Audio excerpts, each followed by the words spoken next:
যেখানে শ্রী কৃষ্ণচন্দ্র, আমাদের স্বয়ং কৃষ্ণচন্দ্র এখনো বিরাজমান। চলো রে মন বৃন্দাবন ধাম,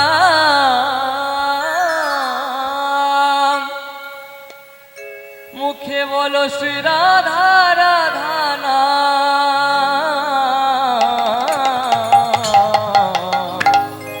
কি গো মা, যারা যারা বৃন্দাবন যাবেন হাত তুলুন তো। বাহ, তাহলে আপনারা বৃন্দাবন যাবেন না? আমি যে বললাম যারা যারা বৃন্দাবন যাবেন না হাত তুলুন। তাহলে এই আপনারা গান শুনছেন, আমার গান কি ভালো লাগছে না? বৃন্দাবন যেতে কোনো টাকা পয়সা লাগবে না, আমি নিয়ে যাব, আপনাদের কোনো ভয় নেই, কোনো টাকা পয়সা লাগবে না।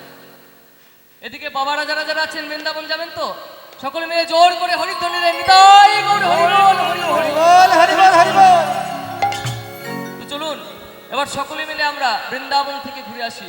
চলো রে মন বৃন্দাবন ধাম, মুখে বলো রাধা রাধা নাম, मिलेंगे कुंज बिहारी और के कमलकारी। मिलेंगे कुंज बिहारी और के कमलकारी, मिलेंगे कुंज बिहारी और के कमलकारी। चलो मन बृंदावन धाम,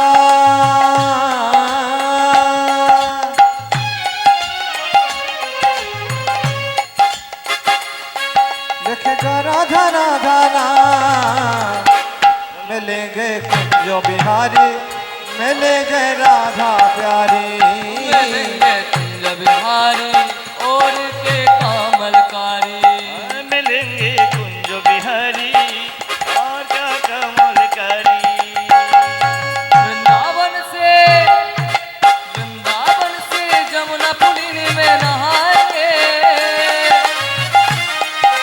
नहाने के लिए जीवन सफल करेंगे।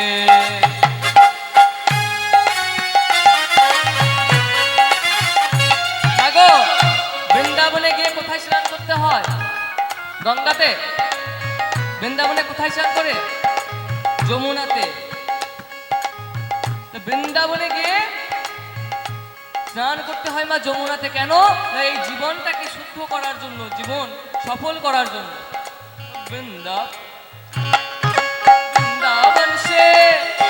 वृंदावन से जमुना पुलिनी में नहाएंगे, नहाने के लिए जीवन सफल करेंगे।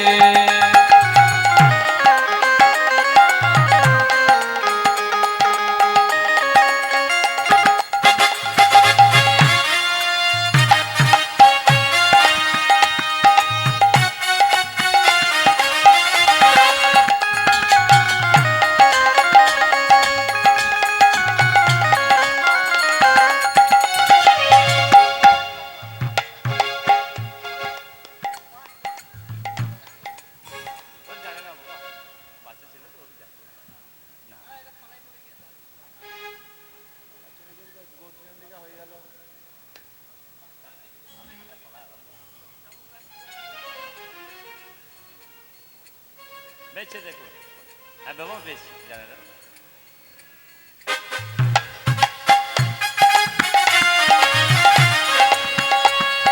वृंदावन से जमुना पुलिनी में नहाएंगे, नहाने के लिए जीवन सफल करेंगे। रटे जा राधा राधा नाम, राधा राधा नाम, मुझे बोलो श्यामा श्यामा ते नाम, बोलो श्यामो श्यामो नाम, मिलेंगे कुंज बिहारी और के कमलकारी।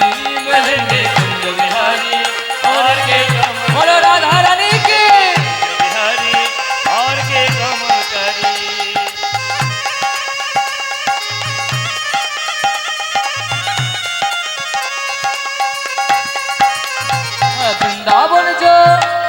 वृंदावन जो ऐसा प्यारा धाम है,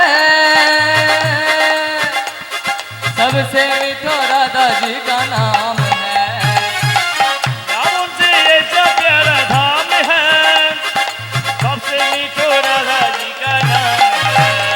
বলো রাধে রাধে না রাধে রাধে না শ্যামা শ্যামা না বলো শ্যামা শ্যামা না मिलेंगे कुंज बिहारी और के कमलकारी मिलेंगे कुंज बिहारी और के कमलकारी मिलेंगे कुंज बिहारी और के कमलकारी मिलेंगे कुंज बिहारी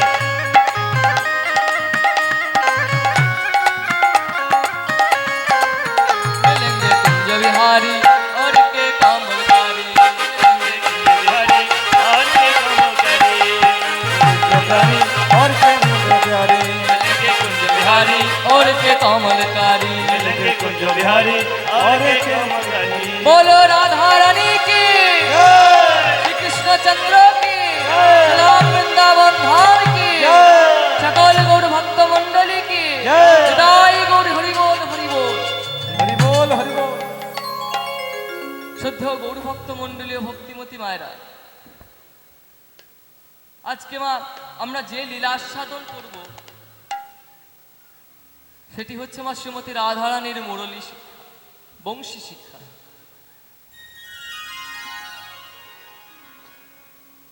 তামা শ্রীকৃষ্ণচন্দ্রের তিনটি করে বাসী ছিল অন্তর্জগতের তিনটি বাসী ছিল আর বহির্জগতের তিনটি বাসী ছিল অন্তর্জগতের তিনটি বাসী হচ্ছে মা মা ভালো করে শুনবেন অন্তর্জগতের তিনটি বাসী হচ্ছে বৈষ্ণবী হৈমী ও মণিময় কয়টি হলো মা তিনটি আর বহির্জগতের তিনটি বাসী বেনু বংশী ও মুরলী এই যে বহির্জগতের তিনটি বাসী বেনু বংশী ও মুরলী এই বহির্জগতের তিনটি বাসীর বেনু যখন বাজে তখন শুনতে পায় মা যশোমতী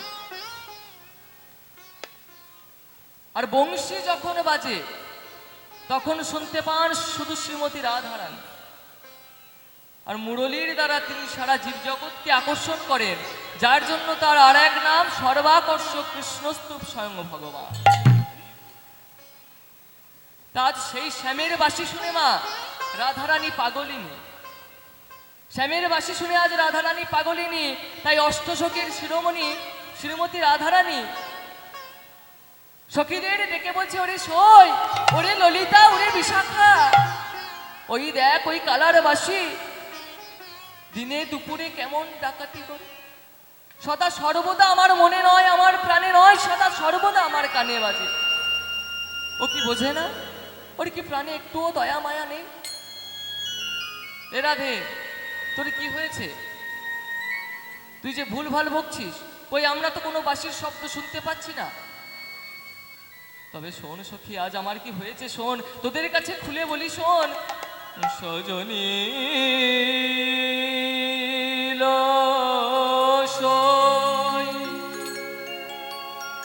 ক্ষণে বৈশ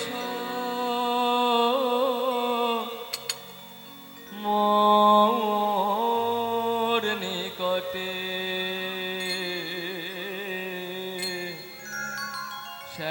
শ্যামের বাঁশির কথা ওই শ্যামের বাঁশিটি দুপুরে ডাকাতি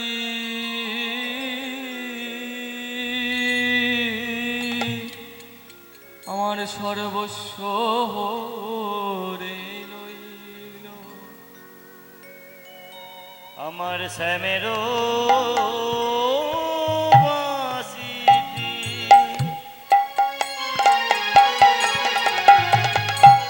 দুপুরে ডাকাতি সর্বস্ব ভরে লইল ওই শ্যামের বাঁশিটি জানিস ললিতা জানিস বিশাখা আমার সব ঘুরে নিল দুপুরে ডাকাতি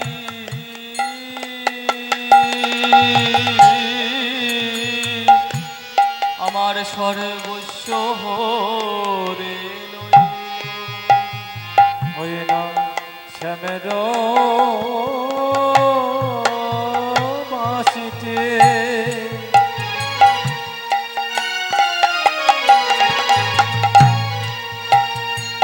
আহা দুপুরে ডাকাতে যে আমার সর্বস্ব রে আলো আমার হিয়ারা গাদগি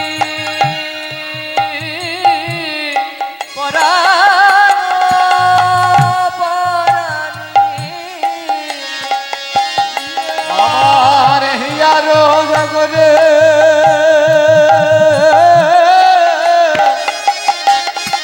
ওই না পরাণ পরাণে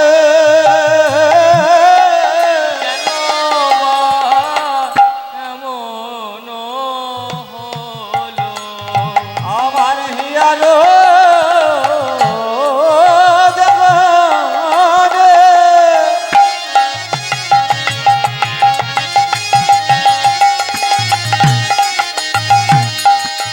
পরাণ রে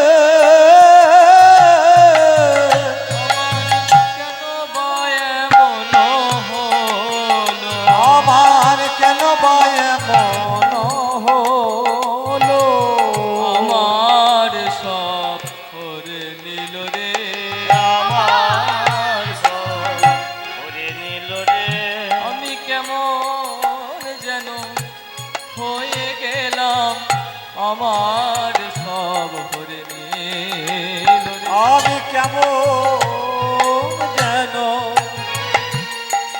হয়ে গেলাম আমার সভা সভা করে নিল রে আমাতে আর আমি নাই রে আমি কি করিব কোথায় যাব আয় আমাতে আর আমি নাই রে কি করিব কোথায় যাব আয় আমাতে আর আমি নাই রে আমি কি করিব কোথায় যাব হাতে আর আমি নাই রে আমি কি করিব কোথায় যাব হাতে আর আমি নাই রে আমার সর্বস্ব সব ভরে নিল রে জানিস ললিতা জানিস বিশাখা ওই ডাকাতিয়াবাসী ওই কোলে নেশাবাসী সদা সর্বদা আমার মনে নয় প্রাণে নয় আমার কানে বাজে আমি যখন খেতে বসি আমি যখন রাঁধতে বসি আমি যখন শুতে যাই সদা সর্বদা ওই বাসি আমার কানে বাজে খাইতে শুইতে আনো নাহি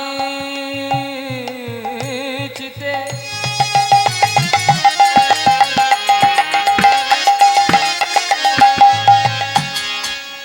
ওই যে বধির করিল বাসি আমার খাইতে শুইতে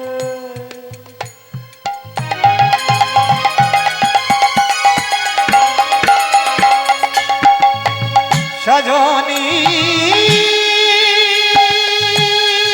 রে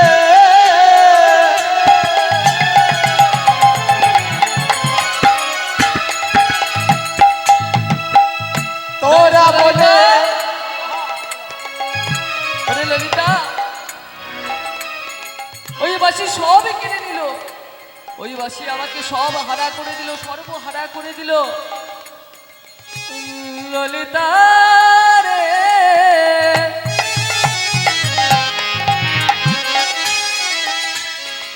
ওই কালার বাসি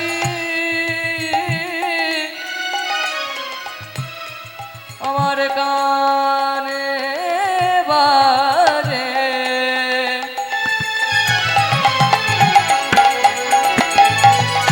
আমি যখন খেতে বসি আমি যখন শুতে যাই সদা সর্বদা বাজে খাইতে শুইতে আনো নাহি চিতে বধির করিল বাসি আমার খাইতে শুইতে আনো নাহি চিত আমার বধির করিল বাসি সব পরিহরি করিলে বায়ুরি সব হরি হরি করিলা বায়ুরি মানয়ে যেমন দাসে পরিহরি করিলা বায়ুরি কেমন মানয়ে দাসী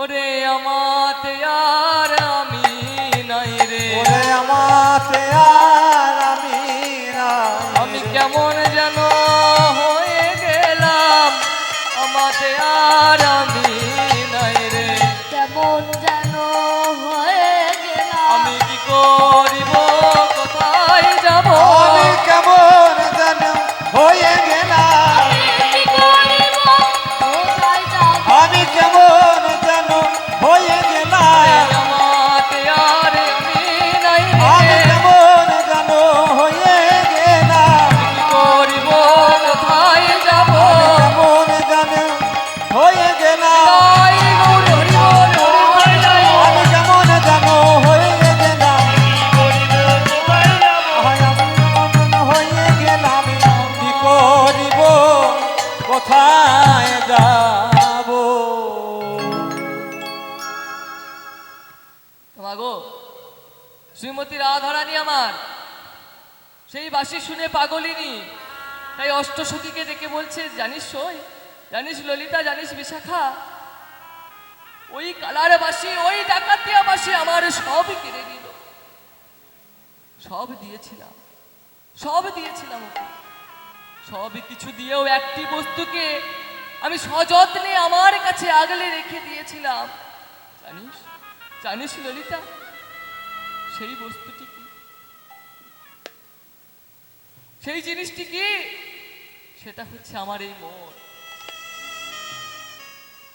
মাগো আমাদের এই 10টি ইন্দ্রিয়ের রাজা হলো মন মন যদি চাই তবেই সকল ইন্দ্রিয় কাজ করবে কিন্তু আজ শ্রীমতী রাধারানীর মন বস্তুটাই চুরি হয়ে গেছে তার ইন্দ্রিয় কাজ করবে কি করে নিতাই গৌর হরি বল হরি বল হরি বল হরি বল এই মন যদি থাকে তবেই মা সকল বস্তু সকল ইন্দ্রিয় কাজ করবে না থাকলে না তা আজ সেই কালার বাসী সেই ডাকাতিয়া বাসী সেই মন বস্তুটাকেও চুরি করে নিয়েছে তাই রাধারানীর আজ আর কোনো ইন্দ্রিয় কাজ করছে না তোমাগো এই কৃষ্ণের বংশীধ্বনি এমনই একটি বস্তু যে একবার শুনে যে জীব একবার শুনে তার দশাটাই এমন হয় তাই তো এক মাতৃভক্ত হয়েও শেষে তিনি বৃন্দাবনে গিয়ে শ্রীকৃষ্ণের বংশী শ্রবণ করে একটি গান রচনা করেছিলেন নাম তার ভাবা পাগলা আজ সেই বৃন্দাবনে বাঁশি বাজে বাজে রে আজও সে বৃন্দাবনে বাঁশি বাজে বাজে রে আজ সেই বৃন্দাবনে বাঁশি বাজে বাজে রে আজ সেই বৃন্দাবনে বাঁশি বাজে বাজে রে আজ সেই বৃন্দাবনে সেই বাঁশি শুনে বনে বনে হাসি শুনে বনে বনে সেই বাঁশি শুনে বনে বনে বাসি শুনে মনে মনে কত শত ময়ূর নাচে রে আজও সে বৃন্দাবনে বাঁশি বাজে বাজে রে আজ সেই বৃন্দাবনে বাঁশি বাজে বাজে রে আজ সেই বৃন্দাবনের গাভীগুলি তারা গোচরণে উড়াই ধুলি ওই না বৃন্দাবনে গাভী গুলে তারা আমার গোচরণে গোচরণে উড়াই উড়াই ধুলি প্রিয় সখার সনে কোলা তুলি সখার সনে কোলা কোলে সখার শনে কোলা কুলি সখার সনে কোলা কোলে রাখাল রাজা রে আজ সেই বৃন্দাবনে বাঁশি বাজে বাজে রে আজ সে বৃন্দাবনে বাঁশি বাজে বাজে রে আজ সে বৃন্দাবনে বৃন্দাবনের রাধা রানী সে বাঁশি শুনে পাগলিনী আরে বৃন্দাবনে রাধা রানে বাঁশি শুনে পাগলিনী রে বৃন্দাবনে রাধা রানী রাধা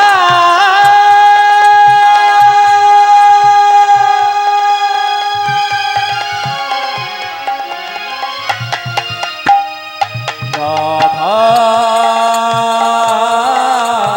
রানী বৃন্দাবনে রাধা রানী বাঁশি শুনে পাগলিনী বৃন্দাবনের রাধা রানী বাঁশি শুনে পাগলিনী বৃন্দাবনে রাধা রানী বাঁশি শুনে পাগলিনী যে অষ্ট সখীর শিরোমণি অষ্ট সখী শিরোমণি যে অষ্ট সখীর শিরোমণি অষ্ট সখী শ্রীরাম আজ নব সাজে রে আজ সে বৃন্দাবনে বাঁশি বাজে বাজে রে আজ সে বৃন্দাবনে বাঁশি বাজে বাজে রে আজ সে বৃন্দাবনে বাঁশি বাজে বাজে রে আজ সে বৃন্দাবনে আমার বড় আশা ছিল মনে আমি যাব মধুর বৃন্দাবনে আমার বড় আশা ছিল মনে আমি যাব মধুর বৃন্দাবনে বাবা পাগলা রই বাঁধনে আহা বাবা পাগলা রই বাঁধনে বাবা পাগলা রই বাঁধনে বাবা পাগলা রই বাবুলে মায়ের সাধনে আজ সে বৃন্দাবনে বাঁশি বাজে বাজে রে আজ সে বৃন্দাবনে বাঁশি বাজে বাজে রে আজ সে বৃন্দাবনে বাঁশি বাজে বাজে রে আজ সে বৃন্দাবনে ওরে ললিতা ওরে বিশাখা বলতো এমন করে কাঁদিয়ে আমাকে জ্বালিয়ে কি সুখ পায় ও কি বোঝে না ওর কি প্রাণে একটুও দয়া মায়া নেই ওরে রাধে ও তো বাজাই বাসি সোনার মর্ম বুঝবে কি করে সোনার মর্ম যদি বোঝাতে হয় তাহলে তোকে নিজেকে বাঁশি বাজানো শিখতে হবে পারবি শিখতে হ্যাঁ ললিতা আমি সব পারবো কিন্তু বাঁশি বাজানো শিখতে গেলে তো গুরু চাই তাহলে আমি গুরু কোথায় পাবো তুই আমাকে একটা গুরুর সন্ধান দে তবে রাধে গুরুর সন্ধান যদি চাইলি তোকে এমন একটা গুরুর সন্ধান দেবো যে জগৎ গুরু গুরুর গুরু আমাদের অনাদির আদি গোবিন্দ যার মতন বংশীবাদক জগতে আর দ্বিতীয় কেউ নেই এবার রাধারানী বলছে তাহলে তোরা আমায় সাজিয়ে দে আমি যে বংশী শিখতে যাব তা তোরা আমায় সাজিয়ে দে এবারে ললিতা বিশাখা মিলে রাধারানীকে সাজিয়ে দিচ্ছে কেমন করে রাইকে সাজাতে ভালে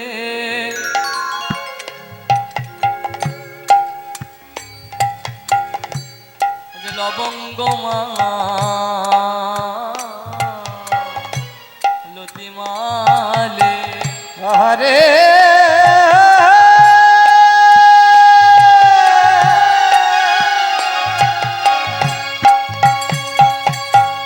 আহব রে আহারে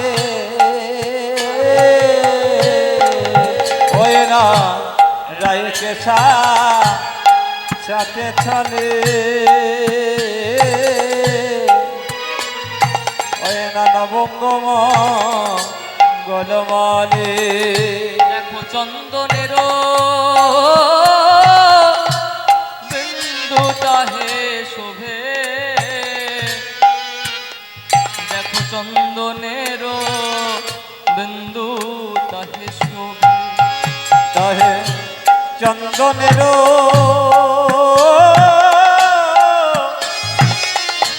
বিন্দু তাহে শোভে গো, দেখো চন্দনের বিন্দু তাহে শোভে। আহা চন্দনের বিন্দু তাহে শোভে গো, দেখো চন্দনের বিন্দু তাহে শোভে। ও তার উপরে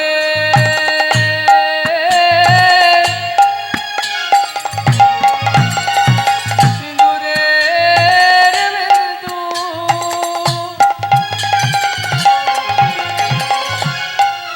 দেখো ভানুর কোলে শোভে বিন্দু। ওয়ে না তার পরে সিঁদুরে বিন্দু, আহা ভানুর কলে দুটো ইন্দ্র, আজ যেন চাঁদ যেন নামিয়াছে ঢলে গো, ওই চাঁদ যেন নামিয়াছে ঢলে। ওই না চাঁদ যেন নামি আছে ঢুলে গো, চাঁদ যেন নামি আছে ঢুলে। আজ শ্রীমতী রাধারানী বাঁশি বাজানো শিখতে যাবে প্রাণ গোবিন্দের কাছে। তাই প্রাণ গোবিন্দের কাছে যাব যাব মনে করে তার যেন সারা অঙ্গ শিথিল হয়ে পড়েছে। তা শ্রীমতী রাধারানী আজ জীবজগৎকে শিক্ষা দেবেন বলে তিনি জীবজগৎকে শিক্ষা দেওয়ার জন্য সকল জীবকে বলছে যে হে জীব, তোমরা যখন প্রাণ গোবিন্দের কাছে যাবে, যখন মন্দিরে যাবে, পুজো দিতে যাবে, আমি যেমন করে সেজেছি তেমন করে সেজে যাবে। রাধারানী কেমন করে সেজেছে? দেখো চন্দনেরও বিন্দু তাহে শোভে। রাধারানী চন্দনের বিন্দু পড়েছে কোথায় গো মা? রাধারানী আমার চন্দনের বিন্দু পড়েছে দুটি ভুরুর মাঝখানে। কেন দুটি ভুরুর মাঝখানে? কেন? কারণ আমাদের সকলের দুটি ভুরুর মাঝখানে আরেকটি চোখ আছে, যে চোখটির নাম দ্বিদল চক্র, যে চোখ দিয়ে অর্জুন ভগবানের বিশ্বরূপ দর্শন করেছে। রাধারানী চন্দনের বিন্দু পড়েছে দুটি ভুরুর মাঝখানে, আর কি? ও তার উপরে সিঁদুরের বিন্দু। চন্দনের বিন্দুর উপরে পড়েছে সিঁদুরের বিন্দু। মাগো, সিঁদুর পড়লে কি হয়? কি হয়? বলুন, সিঁদুর পড়লে কি হয়? স্বামীর কি হয় সিঁদুর পড়লে? জানেন না? স্বামীর মঙ্গল হয়। সিঁদুর পড়লে স্বামীর মঙ্গল হয়, স্বামীর কল্যাণ হয়। তা চন্দনের বিন্দু হচ্ছে চাঁদের ন্যায় আর সূর্যের বিন্দু, আর সিঁদুরের বিন্দু হচ্ছে সূর্যের ন্যায়।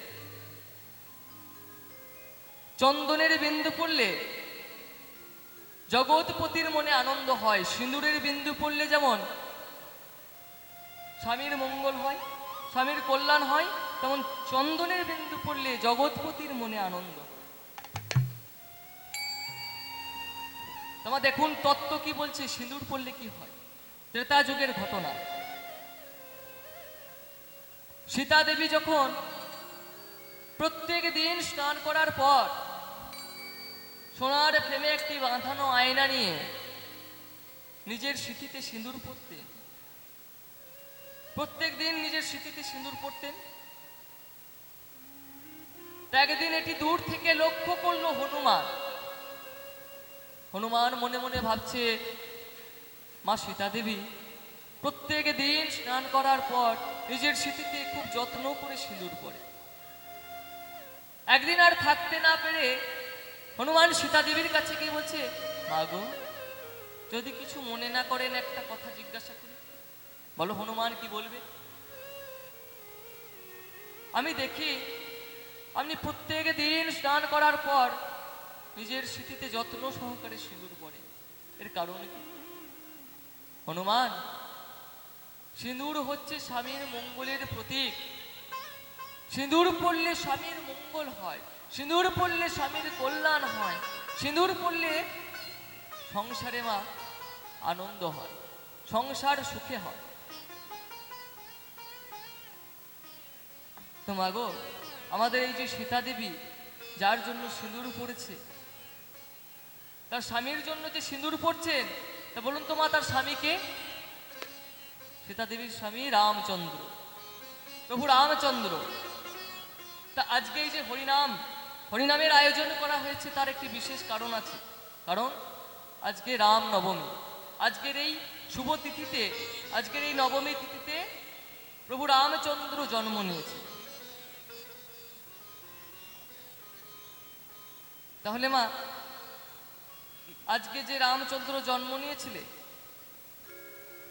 তার সম্বন্ধে তো কিছু বলতে হবে, তার জন্ম কথা কিছু বলি। কি করে জন্ম নিলেন প্রভু রামচন্দ্র? ত্রেতা যুগের ঘটনা মা। রাজা দশরথ, ত্রেতা যুগের রাজা দশরথ যখন তার কোনো সন্তান হচ্ছিল না, তখন রাজা দশরথ মনে মনে ভাবছেন যে আমার এই এত বড় রাজ্য, আমার এই এত বড় রাজপ্রাসাদ, আমার যদি কোনো সন্তান না হয়,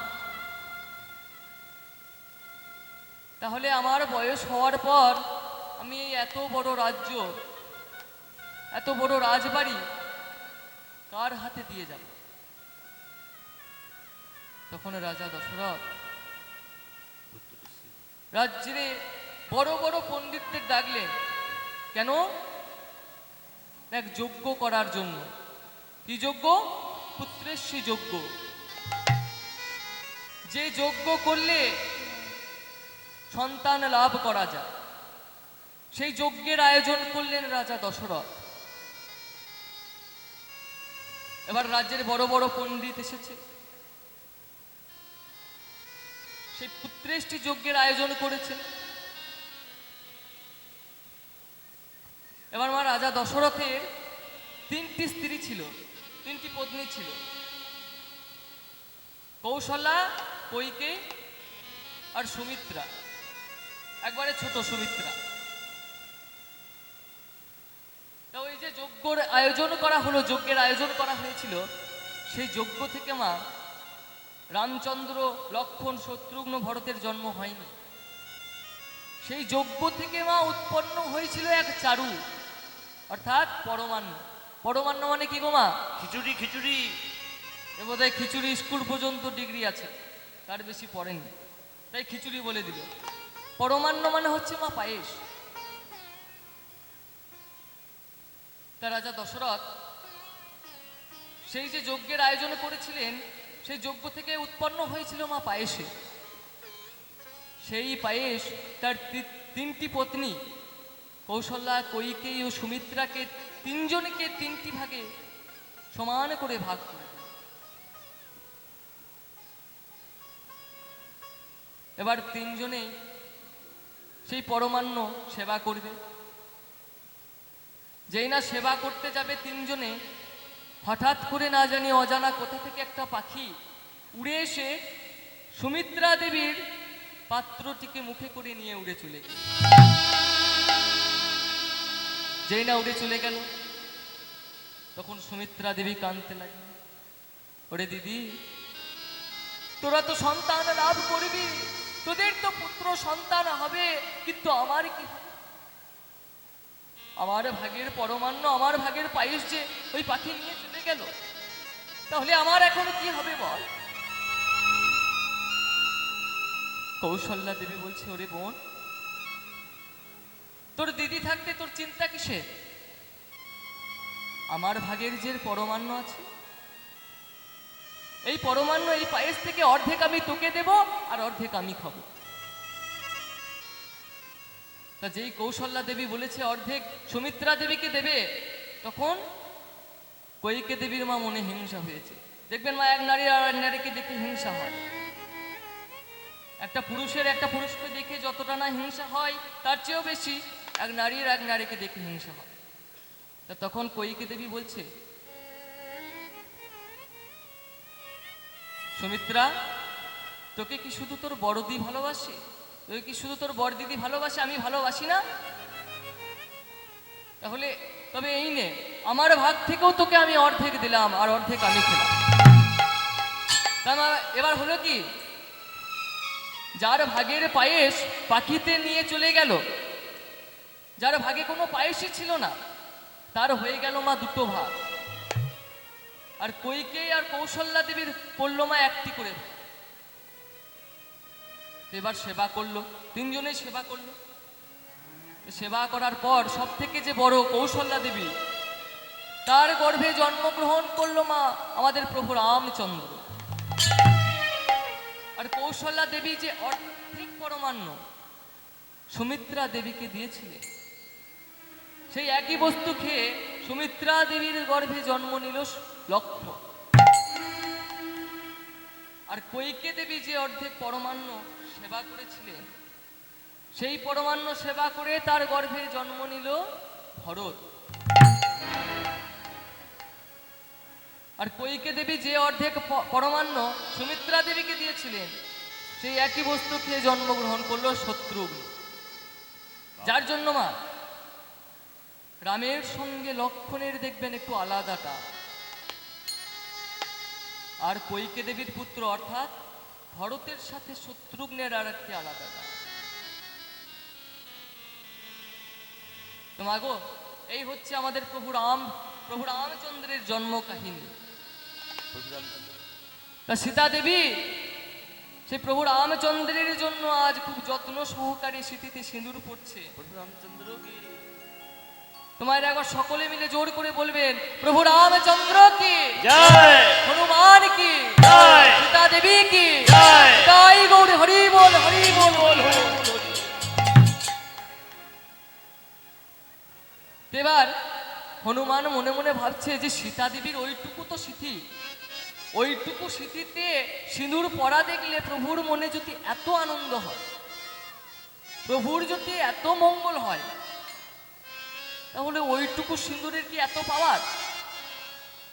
এবার হনুমান করলো কি, সীতা দেবীর ঘরে যত সিঁদুর ছিল সব সারা অঙ্গে মেখে নিল, মেখে লাল হয়ে গিয়েছে, সারা রাজবাড়ি ছড়াচ্ছে সে সিঁদুর মেখে।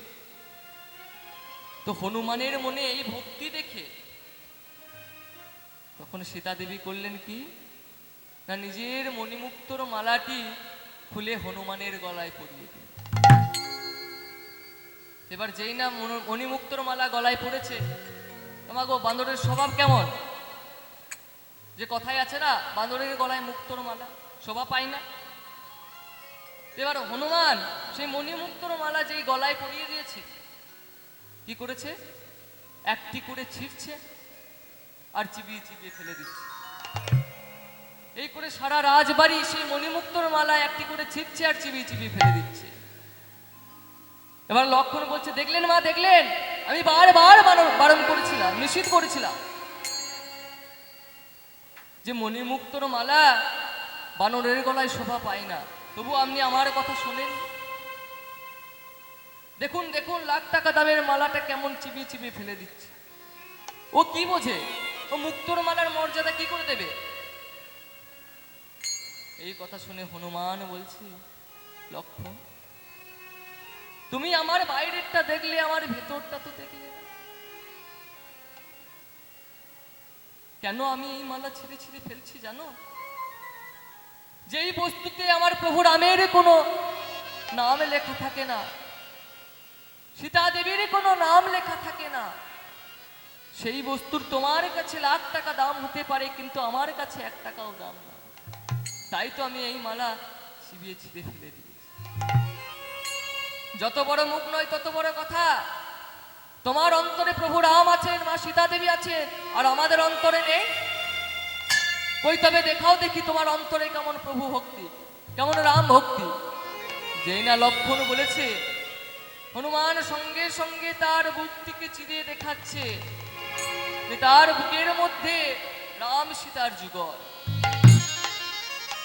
দেখো রাম দেখো সীতা। রাম সীতা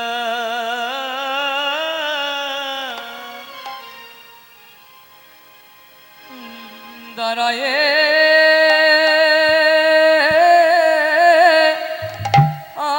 আছে,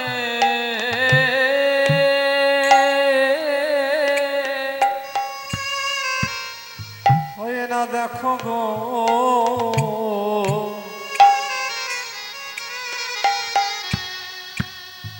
দেখো রামে সেটা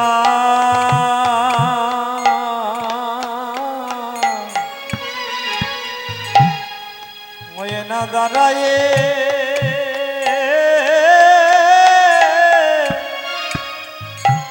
দাঁড়ায়ে আছে। দেখো রাম সীতা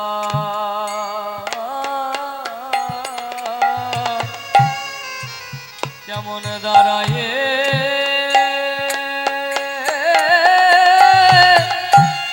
আছে।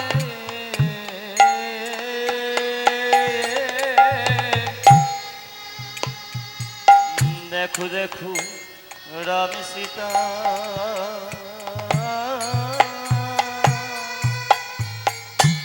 দাঁড়াই আছে।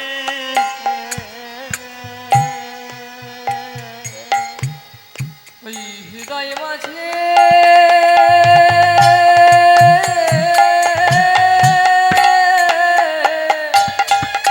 দেখো দেখো যুগল রূপে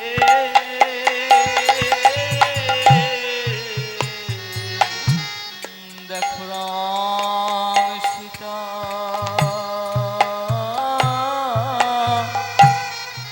কেমন দাঁড়ায়ে আছে। হয় না হৃদয় মাঝে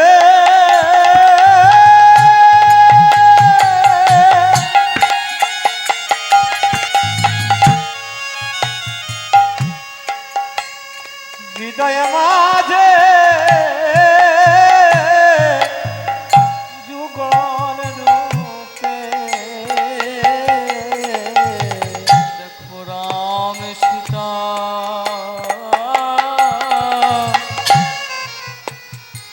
কেমন দাঁড়ায়ে আছে। হয়ে না হৃদয় মাঝে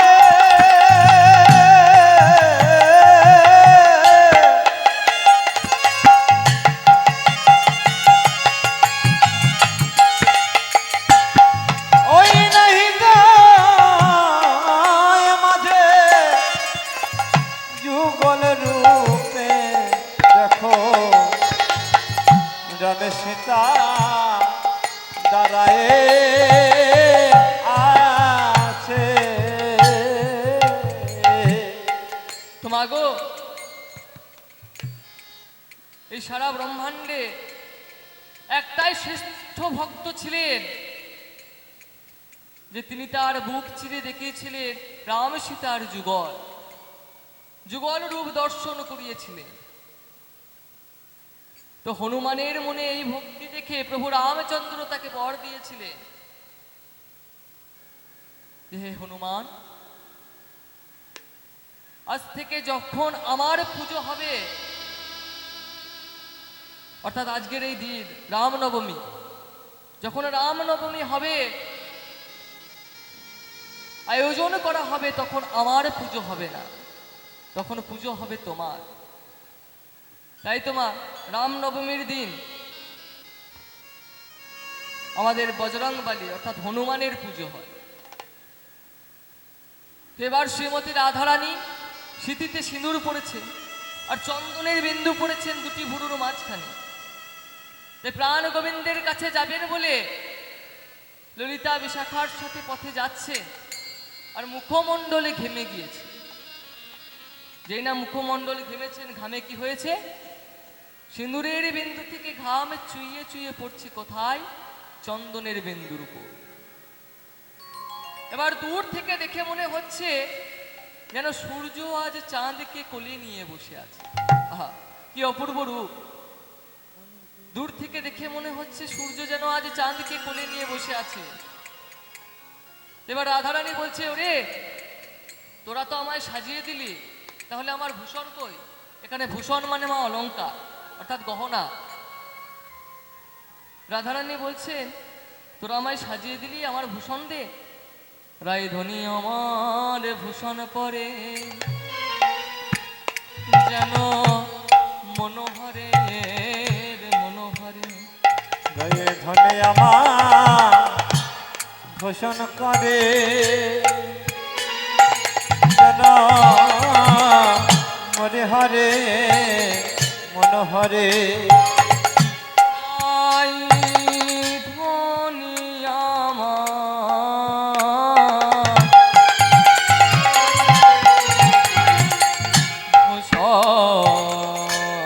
ভূষণ পরে যেন মনোহরের মনোহরে। রায়ধনী আমার ভূষণ করে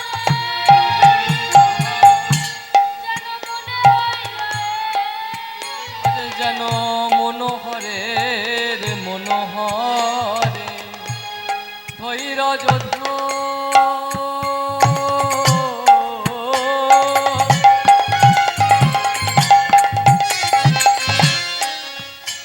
নানা ধৈর্য দিলে কি আনে গো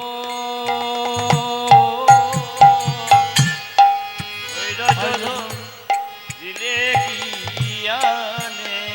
দেখো ধরে যঝ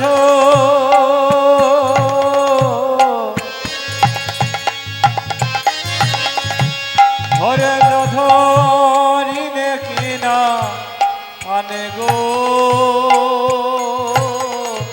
ধৈর্য ধরিলে নাহায়ানে। ধৈর্য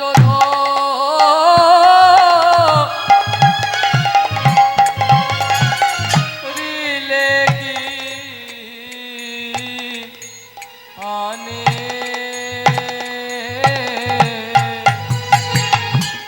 ধৈর্য ধরিলে কি আনে।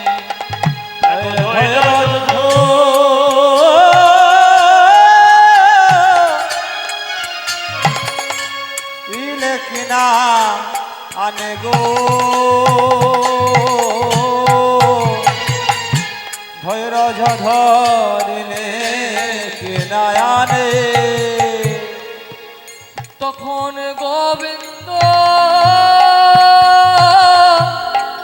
দাসেতে কয়,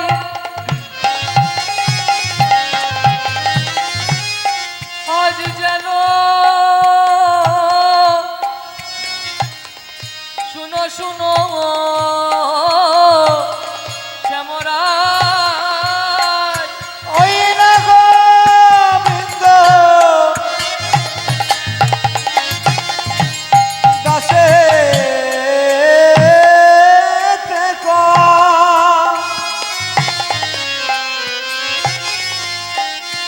ওই না শোনো শোনো শ্যামরা। আজ চাঁদ যেন নামিয়াছে ঢোলে গো।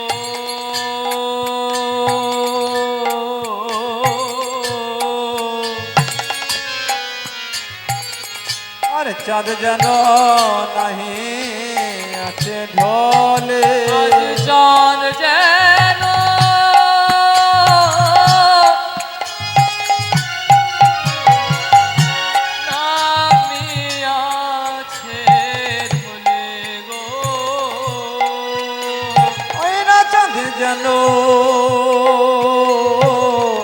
নামি আছে ঢোলে। আজ প্রাণ গোবিন্দের কাছে যাচ্ছেন শ্রীমতী রাধারানী কেন? বংশী শিখবার জন্য। তাই আজ চাঁদ কোথায় নেমেছে? সূর্যের কোলে। সূর্য আজ যেন চাঁদকে কোলে নিয়ে বসে আছেন কেন? আলো করবে বলে গো, বলে গো আলো করবে বলে গো, আলো করবে বলে গো, ওই ভক্তের হৃদয় ঘর আলো করবে বলে গো, ভক্তের হৃদয় ঘরে আলো করবে বলে গো। ভক্তের হৃদয় ঘর আলো করবে বলে গো, দেখো ভক্তের হৃদয় ঘর আলো করবে বলে গো, ভক্তের হৃদয়ের ঘর আলো করবে বলে গো। এ জন্মে নয় জন্মে জন্মে আলো করবে বলে গো, হয় জন্মে নয় জন্মে জন্মে আলো করবে বলে গো। এ জন্মে নয় জন্মে জন্মে, এ জন্মে নয় জন্মে আমি এই আশায় রইলাম করে। হয় জন্মে নয় জন্মে জন্মে, জন্মে নয় জন্মে জন্মে, হয় জন্মে নয় জন্মে জন্মে, হয় জন্মে নয় জন্মে জন্মে, জন্মে নয় জন্মে জন্মে। বলে গো, এলো আলো করবে বলে। আজ শ্রীমতী রাধারানী সখীদের সঙ্গে পথে যাচ্ছে। পথে হাঁটছেন কেন? প্রাণ গোবিন্দের কাছে যাবেন বংশী শিখবার জন্য। তাই পথে তো হাঁটছেন, পথে হাঁটার ভঙ্গিমাটা কেমন দেখুন। আর শ্রীমতী রাধারানী ললিতা বিশাখাকে সঙ্গে নিয়ে হাঁটছেন পথে কেমন করে? দেখো ললিতা বিশাখা সাথে চলিয়া যাইতে পথে, और ललिता शाखा साथे चलिया जाइते पथे। চলিয়া যাইতে পথে, চলিয়া যাইতে পথে, চলে যাই রে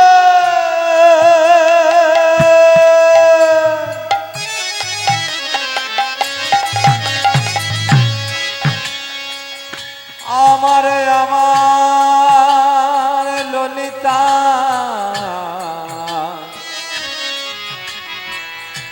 বিশাখা সাথে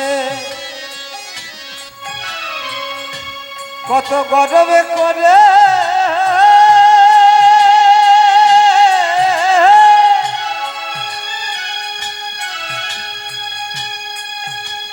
কত ভঙ্গিমা করে ওই আমার আমার চলে যায় চলে